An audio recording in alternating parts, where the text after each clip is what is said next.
Good morning all. Well, another interesting night in markets. It's interesting to see that a lot of the economists and commentators in the US are back to their old tricks of trying to put a negative spin on absolutely everything, that being the retail sales and the jobless claims numbers. Get back to those in a sec. But basically markets held up pretty well given that it's still relatively thin and the spin in the media and out of the research houses in the US was rather negative.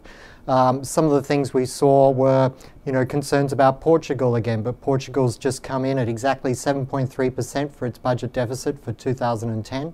That was its target, so it's hitting its targets. Its target this year is 4.6%. If only the US could do that. So I think the outlook for Portugal and all of Europe is way better than what the market started to price last night. So again, that's a kind of dip scenario to buy. On the jobless figures, jobless claims, 410,750 was the number. That's the best number since July 2008. Sure, it was just like, 1 or 2,000 above the average of forecast, but it was the best number since July 2008. So it's another firm number saying that yes, the recovery is taking place. We've always looked for a jobless recovery anyway at Herston Economics, but it's certainly saying that things are improving gradually. We don't expect anything spectacular in terms of unemployment in the US, plummeting under 9% or anything like that. So the number is a good number. The point is that the market went out there, the US banks, they went out there and tried to put a negative spin on the number. It was a good number. Retail sales in the US through November-December period up 3.5%, or 3.2% on last year. The market was expecting something like 0.2% better, so they came out and said that's a bad number. It was actually a great number. That's a good result, especially as the blizzard hit just on sort of Christmas night, Boxing Day thereafter, so people couldn't get to the stores really very much at all in that late December period. So the numbers are still a strong number. In fact, total revenue for US retail, that was retail sales stores that were open a year ago. So it's direct comparison to a year ago. It was a good number, up over 3%. Total revenue, retail revenue, looks to have been up about 5.5% on last year. So again, the numbers are stronger than what the equity market suggested. I mean, everyone talks about how the numbers were negative, but the Dow's only down like 0.2%. I think the Dow's working quite well here. After the initial drop, the rest of the day it consolidated nicely. I think it's looking to rally probably tonight, tomorrow. So I think any dip you see in the local market is definitely a buying opportunity. We thought it was a buy towards 4,700. Still think it is. That's the ASX SP 200. Still think it is. Any initial fall off in price this morning is probably going to be bought quite quickly. This whole idea of floods in Queensland, really, really silly reason to sell stocks.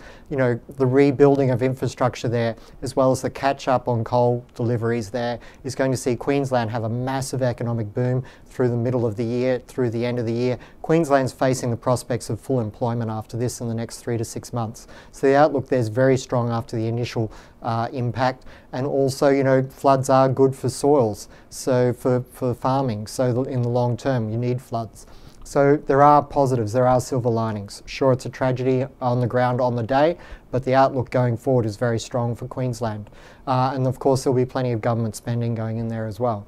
So overall, things are looking really quite good. Currencies, US dollar had a little bit more of a bounce.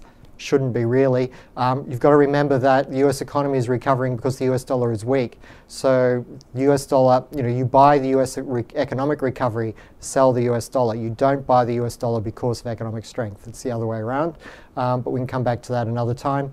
But markets basically, Aussie dollar worst case scenario, said it yesterday, 99.10. I think we're going to see a low here around 99.25, 99.30. Looking for the market to go back up over 103 in the next sort of 2 weeks. So very bullish there. Similar story for euro. Maybe another, half a cent lower, but certainly around 129, 128.5 strong buy. Shanghai Composite Index had a slightly off day yesterday, but it's still way above the levels that it's seen in recent weeks, and I think it's just consolidating here to go higher again as well.